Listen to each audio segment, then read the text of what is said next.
तो आज ट्यूसडे है और बज रहा है शाम का 4:30। इंडिया में मेरे हिसाब से 8 के करीब बज रहा होगा। और चलते हैं बाहर और करते हैं गपशप। और टेम्परेचर हो रहा है 21 degree. Almost autumn is about to come. और चलिए देखते हैं कुछ बैठने की अच्छी सी जगह और करते हैं बातें। सो आई थिंक मुझे ये जगह मिल गई है बैठने के लिए। और आप देख सकते हैं ऑटम की कैसी शानदार शुरुआत हो रखी है यहाँ।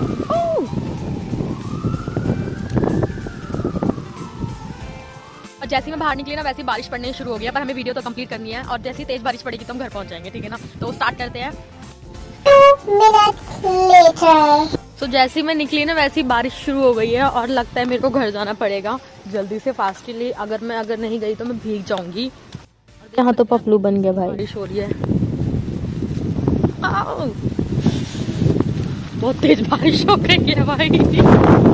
और हवा इतनी तेज चल रही है कि क्या ही बताऊं मैं।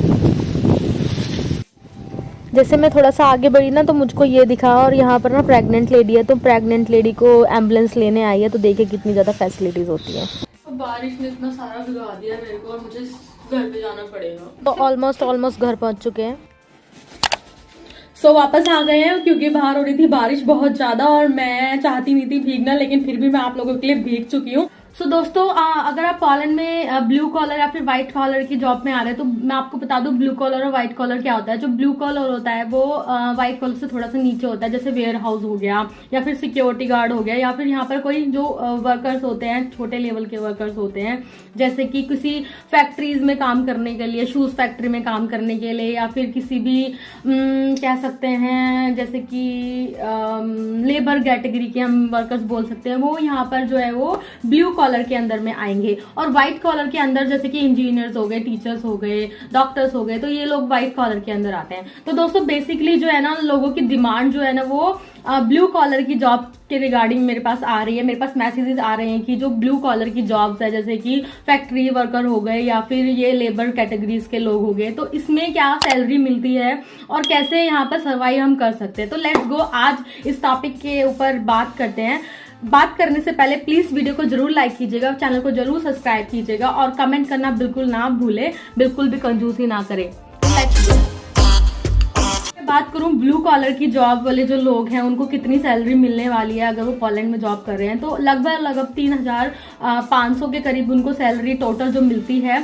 और दोस्तों ये जो सैलरी है वो नेट सैलरी नहीं होती है, वो टोटल सैलरी मैं आपको बता रही हूँ। तो लोग क्या कंफ्यूज हो जाते हैं, हम 3,500 सैलरी मिलती है तो हम सर्वाइव कर सकते हैं पोलैंड में, ये वो। तो 3,500 जो है ना वो आपको पूरा नेट सैलरी नहीं है, या आपके साथ धोखा हो रहा है। तो नेट सैलरी बिल्कुल नहीं मिलेगी आपको 3,500। तो नेट सैलरी आपकी जो है ना वो 3,500 में से 1,000 रुपए खत्म कर दो। तो मान लो कि हमने 1,000 रुपए माइनस कर दिया तो 2,500 रुपए आपकी जो है नेट सैलरी आपको मिलेगी पोलैंड में अगर आप वर्कर हैं। ब्लू कॉलर की मैं बात कर रही हूँ। तो दोस्तों आप सोच रहे होगी कि 3,500 सैलरी है और भाई साहब 2,500 मिलेगी, तो टोटल जो है ना 1,000 रुपए आप पूरा खत्म कर दो। आप 1,000 रुपए भूल ही जाओ कि आपको 1,000 रुपए मिलने वाले हैं। तो टोटल आपकी सैलरी जो आपकी नेट सैलरी होगी वो 2,500 जलोटी आपके इन हैंड आएगी।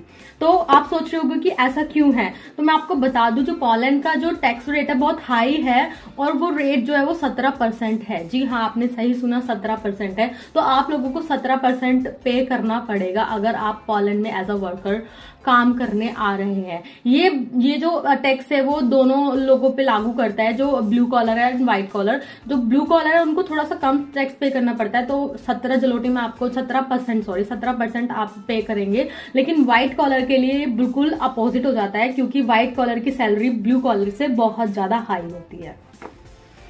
और आपको एक चीज और बताऊं, यहाँ पर मे बी कि बहुत कम लोगों को पता होगा, जो हमारे यंगस्टर्स हैं लाइक 21 ईयर्स के हैं, जो 21 ईयर्स के या फिर 22 ईयर्स के हैं, तो दोस्तों यहाँ पर जो है ना टैक्स पे नहीं करते हैं यंगस्टर। 22, 21 से लेकर 26 तक यहाँ पर बिल्कुल भी टैक्स पे नहीं करते हैं जो यंग लोग होते हैं, क्योंकि उनको टैक्स पे करने का राइट्स ही नहीं है। तो मैं अगर अपने आप पर्सनली चीजें आपको बताऊं तो मैं अपनी कंपनी में टैक्स पे कर रही थी पिछले 3 महीने से and I was not aware for that. तो मेरे को किसी ने बताया कि यार ऐसे नहीं है कि यहाँ पर तो टैक्स लेना ही नहीं होता है यंगस्टर से। तो मैंने अपनी कंपनी में बोला, बात करी, अपनी राइट्स को उनके सामने रखा। देन दे सेड कि okay we will not take tax from you. तो अपने राइट्स के लिए बिल्कुल अवेयर हो जाइए अगर आप विदेश में आ रहे हैं या फिर पोलैंड में खासकर आ रहे हैं। तो 21 से लेके 26 तक की एज में बिल्कुल भी टैक्स पे करने की आपको जरूरत नहीं है। अगर आपकी सैलरी 3,500 जो लौटी है तो आपको नेट सैलरी 3,500 ही मिलेगी। इंश्योरेंस का थोड़ा बहुत काट लेंगे वो लोग, लेकिन इससे ज्यादा आपका नहीं काट सकते हैं। आपको पेमेंट जो है ना वो आपकी पूरा जो आपका जो क्या बोलते हैं उसको कॉन्ट्रैक्ट है उसके अकॉर्डिंग ही मिलनी चाहिए। अगर आप 21 से 26 तक की एज के बिटवीन में है तो बिल्कुल ज्यादा सतर्क हो जाइए इस चीज से। और अगर आपकी कंपनी आपको नहीं दे रही है तो अपनी कंपनी से सवाल जवाब कीजिए, वो आपको जरूर इसका सॉल्यूशन देगी। जैसा कि मैंने आपको बताया है कि जैसे आप जो टैक्स पे कर रहे हैं उसमें से मेडिकल इंश्योरेंस वगैरह आपका कंपनी आपको देती है।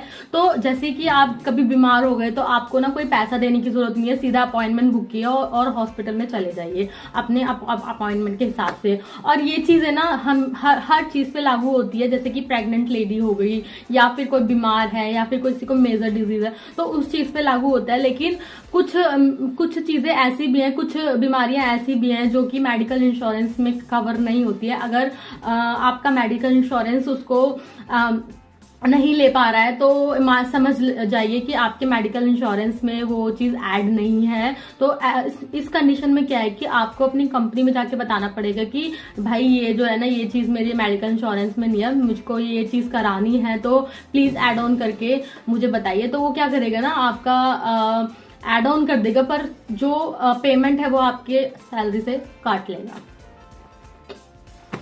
यहाँ पर ना जो जिम वगैरह होता है या फिर योगा हो गया या फिर कोई भी स्विमिंग पूल्स वगैरह हो गया तो यहाँ पर जो है ना वो मोस्ट ऑफ पीपल ना मल्टी स्पोर्ट्स कार्ड यूज करते हैं। तो मल्टी स्पोर्ट्स कार्ड के लिए आपको अपनी कंपनी को बताना पड़ेगा कि हाँ भाई मेरे को मल्टी स्पोर्ट्स कार्ड चाहिए, मेरे को जिम वगैरह या फिर स्विमिंग पूल वगैरह ज्वाइन करना है। तो आपकी जो कंपनी है वो आपको एक मल्टी स्पोर्ट्स कार्ड प्रोवाइड करेगी। तो मल्टी स्पोर्ट्स कार्ड प्रोवाइड, ये आपका जो टैक्स वगैरह है ना इसमें से इंक्लूड ही नहीं है। मल्टी स्पोर्ट्स कार्ड के जो पैसे हैं वो आपके जी हाँ आपकी सैलरी से ही कट होंगे। तो अगर आप मल्टी स्पोर्ट्स कार्ड अप्लाई कर रहे हैं तो बी अवेयर कि आप कौन सा अप्लाई कर रहे हैं, लाइट या फिर उससे हाई। क्योंकि लाइट अगर करेंगे तो कम पैसे लगेंगे, आपकी सैलरी से कम पैसे कटेंगे। अगर आप हाई उसका कर रहे हैं तो आपकी सैलरी से ज्यादा पैसे कटेंगे। तो अगर आप नए हैं तो प्लीज इस चीज का बहुत ज्यादा ध्यान रखिएगा। सो अभी तक बारिश का खत्म होने का नाम नहीं हुआ है और मेरी वीडियो बिल्कुल खत्म हो गई है और मैंने आपसे सारी बातें शेयर कर दिया पोलैंड की जॉब के रिगार्डिंग। तो दोस्तों अगर ये वीडियो आपको पसंद आई है तो प्लीज चैनल को जरूर सब्सक्राइब कीजिएगा, वीडियो को जरूर लाइक कीजिएगा और मिलते हैं नेक्स्ट वीडियो में ऐसी कुछ इंफॉर्मेटिव चीजों के साथ में। सपना शर्मा, तब तक के लिए गुड बाय।